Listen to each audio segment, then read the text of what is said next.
Imagine that a country exists where cheesy bread, literally just the stuffed crust part of a stuffed crust pizza, is the national dish. Okay, well, that place does exist, and I know it because I went there for an entire month and I ate all of their traditional foods. So stick with me because I am about to tell you 1, what they are, 2, where to find them and eat them for yourself, and 3, the very best thing I ate all month long. I'm talking about the nation of Georgia, and today we are visiting its capital city, Tbilisi. In Pokemon, Pikachu is so popular that every single time they release a new game, they come up with a new, slightly different version of Pikachu. It is the same way with Khachapuri in Georgia. It's a small country as it is, and yet there are different versions of this coming from basically every city and every region. At its essence, Khachapuri is just egg, cheese, and bread. The most visually striking version is the Ajaruli. I ordered mine from a Georgian chain called Khachapuri No. 1. Khachapuri is so beloved that you can get it pretty much anywhere in Georgia and for a really cheap price too. I think I paid around $5 for this whole meal. At Khachapuri No. 1, you can even order different sizes if you want to share. It's super filling, it's very unhealthy, it has basically no nutritional value whatsoever. It's the perfect meal. At some point, weeks later, I was hungry and ready to eat again, so this time I took a different approach. I went to Shavilomi. It's an adorable mid-tier restaurant with a beautiful terrace and lovely art. Their menu has so many great Georgian options, and they have fantastic service. I highly recommend a visit. Here, I got the Imeruli Khachapuri, which is actually the most popular form. It's not as pretty to look at as the Ajari, but it's much more portable. And I like how the cheese and egg are sort of blended together in a much more seamless way. It truly is just the stuffed crust part of a stuffed crust pizza. This week, I actually ordered some stuffed crust pizza just to compare, for science, obviously. And they're literally the same. This is the national dish. I love that so much. Okay, so you might think, alright, that's probably enough carbs, right? Wrong. Believe it or not, there is actually another bread dish that is almost as popular as Khachapuri in Georgia. Are you a good kisser? In Georgia, they say that there is only one way to tell, aside from actually kissing someone. It has to do with the way you eat Khinkali, which is their second most famous dish. Khinkali is the regional form of a dumpling. It's dough stuffed with whatever.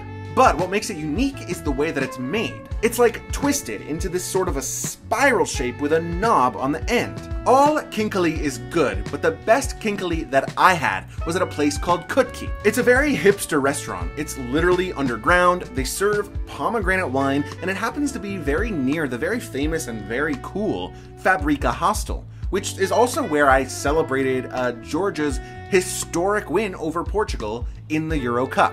I actually made a whole video about that because it was sort of a weirdly emotional experience for me, so link to that is down in the description below. So here's the deal. The beef-based Khinkali is basically like a soup dumpling. There is hot broth in there along with the meat. However, you are still supposed to eat it with your hands. So, how do you not get hot broth all over your hand and burn yourself? You gotta make sweet love to it like the Georgians do. Hold it by the knob, hold it by the tip. There's no way to not make this sound sexual. Hold it by the end and turn it upside down. And then you take a small bite out of the side and this sounds so bad, I'm so sorry. You carefully suck out the juice, the broth, from inside. I also tried the Khinkali at a more accessible spot right in the middle of Old Town called Shimomashama, which is a word that does not have an English equivalent, but basically means when you are so full that you cannot eat anymore, but you continue to eat anyway.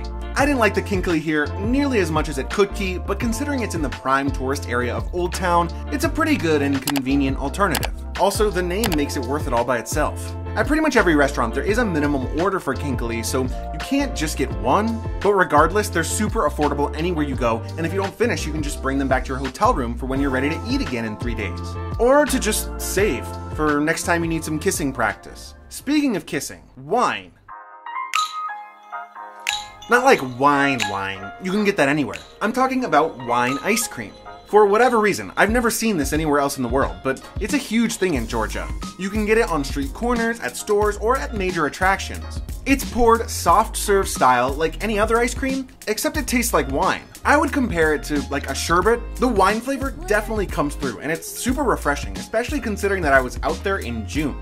It's the perfect summer snack, it brightened my whole day. Plus, I ate it at the massive and wild Chronicle of Georgia statue, so Altogether, I was feeling pretty powerful. Another traditional snack that is for sure worth a try is Churchkela, also known as Georgian Snickers. It's basically some form of nut, like an almond or a walnut, threaded onto a string, and then dipped into some form of like grape or fruit juice. There's also flour involved somehow. The science of these is very mysterious to me, to be honest, because they can just hang up like this forever and apparently just be fine to take and eat.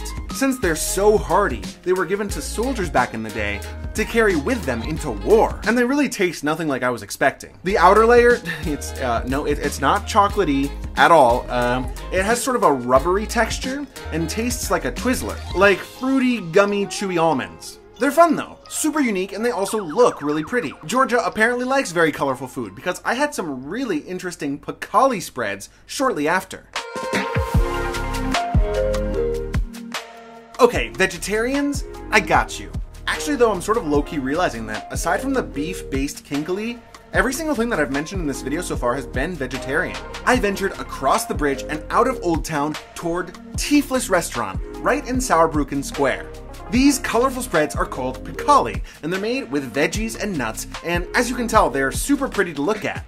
You can make them out of spinach or carrots or eggplants or whatever. My favorite was for sure the red pepper one. I'm not a huge veggies guy, but I do love red peppers, and this was a way to have them that I had never experienced before. I ordered the Pkali alongside a cold walnut soup called BHAZE. It's often used as a sauce as well, so you might find it drizzled on chicken or beef. It's super seasoned and kind of salty and garlicky. It's really good with bread or something a little more neutral to go alongside it. All by itself, it's pretty intense, admittedly.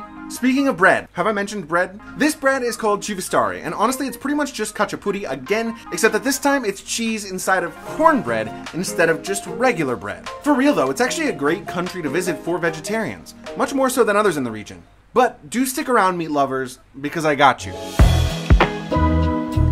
Meat time. And also more cheese, but meat first. I was recommended to visit Chevny a couple times actually. It's another really cute spot with outdoor seating similar to Shavilomi, and Chevny is especially known for their meaty dishes. The first time I went, even though I was alone in the restaurant, they basically kicked me out because apparently they had like an hour-long lineup of delivery orders to fulfill. Huh? But I went back anyway, because I'm relentless. I ordered Beef Kharcho, which is sort of like a beef soup or stew. It has a nutty element and a sort of fruity element. It really is very dynamic. So you'd think that that would be the biggest surprise of the meal. Not even close. The food came with this insane substance on the side that's apparently called ELARJI. ELARJI is unhinged. This is Play-Doh. This is silly putty. I mean, I ate it, but at the time, I had no idea what I was eating. I came to learn afterwards that it's basically a sort of cornmeal combined with cheese. Clearly, Georgia loves cheese. The number of ways they find to incorporate it into everything is impressive, and I revere them for it, and I also fear them for it. The single best thing I ate in Georgia? It's a close one, but it is, for sure, the Imeruli Khachapuri that I had at Shavilomi. Maybe it's just because it reminded me of stuffed crust pizza from home, or maybe it's because it was a handcrafted pastry masterpiece that was served at an incredible and beautiful restaurant in the heart of Tbilisi. Close second is the wine ice cream. Get this to the US stat. I want it available at every beach and every barbecue from now on. Thank you so much for watching. My name is Josh, and if you liked the video, please like and subscribe. Love you so much. Okay, bye.